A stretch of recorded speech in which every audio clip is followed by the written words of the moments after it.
예, 안녕하십니까. 서울시장 선거에 나선 민주당의 박영선 후보가 어려운 선거전을 펼치고 있는 이유는 문재인 정권의 실정 때문이죠. 정권 심판, 모든 국민들이 지금 뜻을 같이 하고 있기 때문이죠. 그럼 문재인 정권의 실정, 가장 중요한 것은 뭐냐? 위선 내로남불 부정부패죠. 그러니까 겉으로는 공정, 정의를 외치면서 지난 4년 동안 문재인 정권의 실세들은 모두 뒤로 자신들의 입속을 챙겼다. 썩을 대로 썩었다. 이 위선 내로남불, 이 부정부패를 심판하자는 거죠. 위선 내로남불 부정부패의 가장 상징적인 인물이 청와대 정책실장으로 있다가 쫓겨난 김상조, 그다음 민주당의 박주민 의원이죠. 두 사람 모두 임대차법을 추진을 하면서 앞장서서 한 사람은 청와대에서 한 사람은 국회에서 그 법을 추진하는 뒤로는 자신들은 임대료를 크게 올려받았습니다. 남들은 5% 이내로 임대료를 올리지 말라고 하면서 자신들은 그 법안을 자기들 손으로 만들고 있는 그 와중에 임대료를 9%, 14% 이렇게 올려받은 사실이 드러나면서 박영선은 아주 이번 선거가 어렵게 됐다. 박영선 패배에 아마 1등 공신은 김상조, 박주민이 될 것이다. 이런 얘기들이 나오고 있습니다. 그런데 어제 이제 마지막으로 박영선 패배에 마침표를 찍고 나선 사람들이 있었습니다. 세 사람인데 한 사람은 문재인 대통령, 또 한 사람은 이재명 경기도지사, 또 한 사람은 그 유명한 조국입니다. 문재인, 조국, 이재명이 어제 어떤 말을 했기 때문에 박영선 낙선, 이제 마침표를 찍게 됐느냐, 이 내용입니다. 문재인 대통령은 부활절인 어제 SNS를 통해서 근원적인 곳에서부터 공정과 정의가 자리 잡도록 더욱 노력하겠다라고 했습니다. 그러니까 대다수 여론이 대통령으로부터 공정과 정의를 자리 잡도록 해라. 지금 자신에 대해서 하는 말이냐, 이런 얘기가 쏟아져 나왔습니다. 공정과 정의를 지난 4년 동안 문재인 대통령은 외쳤죠. 그러고 나서 그 뒤로 자신들은 부정부패를 일삼았습니다. 내로남불이었죠. 그 사실을 문재인이 자기 입으로 어제 공정과 정의가 자리 잡도록 하겠다. 그 말을 자기가 뱉으면서 공정과 정의의 이름으로 이번 선거에서 박영선을 심판하겠다는 유권자들의 분노에 기름을 부은 꼴이 됐습니다. 이 문재인의 공정과 정의를 강조한 부분을 곧바로 반박한 게 이재명이었습니다. 이재명은 어제 일부 신문들과의 그 인터뷰에서 지금, 다음 대선에서 시대 정신이 뭐라고 보느냐라는 대목에서 공정과 정의를 꼽았습니다. 이재명은 사실은 그동안 기본소득을 가장 자신의 브랜드로 해왔죠. 근데 이재명이 며칠 전에도 이 같은 인터뷰를 했습니다. 이재명이 이제 시대 정신을 공정과 정의로 보는 겁니다. 바꾼 겁니다. 이재명은 며칠 전에도 언론과의 인터뷰를 통해서 지난 4년 동안 우리는 공정과 정의를 내세워서 개혁을 하도록 노력해 왔지만 이 기득권 또 탓으로 돌립니다. 기득권에 막혀서 실패했다. 우리 스스로가 반성해야 한다. 앞으로 다시 공정과 정의를 내세워서 다시 한번 우리 사회를 바꾸도록 개혁에 박차를 가해 나가야 한다. 이런 얘기를 했습니다. 이게 무슨 내용이냐? 문재인 정권은 실패했다라는 겁니다. 그래서 자신은 이제 기본소득보다는 공정과 정의, 문재인 정부가 실패한 이 공정과 정의를 자신은 다시 내세워서 대선을 치르겠다. 이렇게 문재인 정권과 이제 선을 긋고 차별화를 두면서 공정과 정의를 시대 정신으로 내세웠습니다. 문재인 대통령이 어제 한 말, 공정과 정의를 바로 그 자리에서 묵살해버린 것입니다. 문재인 대통령들어 이렇게 말은 하지 않았지만 문재인 대통령들어 이재명은 당신은 공정과 정의를 말할 자격이 없다. 당신이 공정과 정의를 실패한 장본인이다. 이렇게 얘기하고 있는 겁니다. 지금 이재명뿐만 아니라 박영선도 이제 문재인 대통령, 문재인 정권과 차별화를 하고 있죠. 선을 긋고 있죠. 문재인 정권, 문재인 보유국이라고 했다가 지금 문재인 입에도 올리지 않지 않습니까? 선거판에서.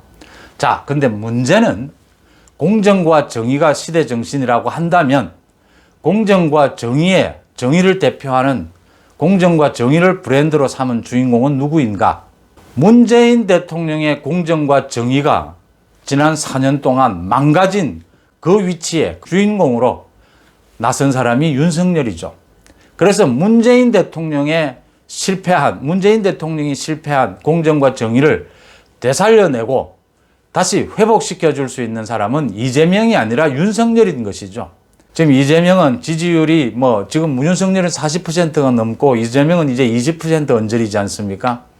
그러니까 이재명이 이제 기본소득을 떠들다가 이제는 윤석열의 공정과 정의를 자신의 것으로 브랜드로 어떻게 가져와 보려고 합니다. 그런데 이렇게 대선 국면에 이미 접어들었죠. 이런 상황에서 남의 브랜드를 차용하는 것, 이것은 스스로 자멸하는 길입니다.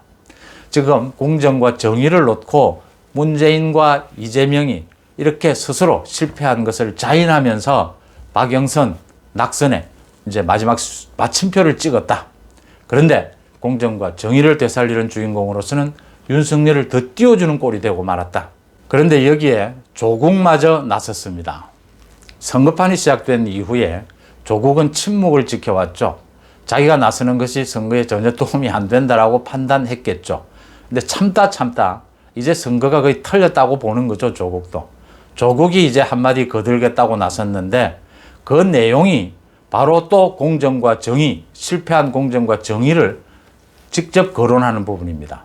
조국이 어제 SNS를 통해서 오랜만에 이런 질문을 던졌습니다. 당신이 임차인이라면 어떤 임대인을 만나겠느냐라고 하면서 박주민이 좋은 임대인이냐, 주호영이 좋은 임대인이냐 이렇게 물었습니다. 박주민은 자기가 임대차법을 만들 최고의 대표주자였죠. 입만 열면 5% 이내로 제한해야 한다라고 떠들고 다니면서 뒤로는 자기는 9% 이상을 올렸습니다. 자기 아파트에 대해서는 9% 이상을 올렸습니다. 주호영 국민의힘 원내대표는 23%를 올렸습니다. 근데 주호영 원내대표는 임대차법하고는 아무 상관이 없는 지난해 5월에 그러니까 지금의 국회의원이 구성되기도 전에 그때 시세에 따라서 23%를 올렸습니다. 조국이 물었습니다. 주호영이냐 박주민 중에서 어느 임대인이 좋은 임대인이냐? 당신이 임차인이라면 어느 임대인을 만나겠느냐라고 물었습니다. 제가 대답을 해드리겠습니다. 제가 임차인이라면 임대료가 싸게 해주는 박주민을 만나겠습니다. 하지만 국회의원 선거에서는 주호영을 찍겠습니다. 지금 조국이 묻는 것은 누구와 당신에게 이익이냐를 묻고 있는데 지금 많은 국민들 유권자들이 묻고 있는 것, 답하고 있는 것은 서울시장 선거, 국회의원 선거, 공직자 선거에서 누구에게 투표를 해야 하느냐? 누가 지금 문재인 정권이 무엇이 잘못됐느냐? 임대료를 싸게 해줘서 아닙니다. 임대차법을 만들면서 공정과 정의를 떠드는 사람들이 뒤로는 자신의 입속을 챙긴 사람들, 이 사람들을 심판하겠다는 게 이번 투표입니다. 맞습니다. 임대료를 싸게 해주는 박주민을 저는 임대인으로 만나고 싶습니다. 그렇지만 국회의원으로서는 박주민을 절대로 뽑지 않겠습니다. 이게 공정과 정의입니다. 일반 시민으로서 공직자가 아닌 선거로 뽑히는 공직자가 아닌 국회의원이나가 아닌 일반 시민으로서는 임대료를 낮게 해주는 시민이 좋은 시민이죠. 그런데 공직자는 다릅니다. 공직자는 임대료가 낮다 싸다의 문제가 아니고 내로남불, 위선을 하는 사람들, 앞으로는 공정과 정의를 떠들면서 뒤로는 자기 입속을 챙기는 이런 파렴치한 부정부패자들, 이런 사람들은 투표에서 절대로 패배시키고 투표 선거를 통해서 걸러내야 될, 추방해야 될 사람이라는 겁니다. 조국이 지난 1년 6개월 동안 SNS를 통해서 많은 말들을 했습니다. 저는 그건 거의 쓰레기에 가까운 말이었다고 봅니다. 제가 쓰레기라고 하는 이렇게 과격한 말을 쓰는 이유는 조국은 이 공적인 개념과 사적인 개념을 구별을 하지를 못해요. 왜 이렇게 구별이 되지 않으니까 자신이 청와대 민정수석을 하고 법무부 장관을 하면서도 사모펀드를 합니다. 그 다음 자기 자녀들을 입시 부정을 통해서 대학을 보내고 의사를 만들면서도 자기가 뭘 잘못했는지를 모릅니다. 일반 시민으로서도 그렇게 입시 부정을 하면 안 되는데 하물며 장관이나 민정수석을 한 사람은 더 큰 책임을 받아야 하는 것입니다. 이런 공적 의식이 전혀 없는 겁니다. 이런 공적 의식이 전혀 없으니까 당신은 임차인이라면 임대인으로서 주호영을 만나고 싶느냐 박주민을 만나고 싶느냐를 묻게 되는 겁니다. 예, 내가 전세를 얻어야 된다면 박주민이 좋죠. 9% 올린 박주민이 23% 올린 주호영보다 좋죠. 그런데 선거를 통해서 공직자, 국회의원을 뽑는 선거를 통해서는 누구를 선택하느냐? 주호영을 선택합니다. 왜? 주호영은 위선을 부리지 않았습니다. 내로남불하지 않았습니다. 임대차법을 반대했습니다. 박주민은 임대차법을 제일 앞서서 주장을 했습니다. 내로남불했습니다. 위선했습니다. 입으로는 공정과 정의를 얘기하면서 뒤로는 자기 입속을 챙겼습니다. 주호영은 그러지 않았습니다. 여러분들은 어떻게 생각하십니까?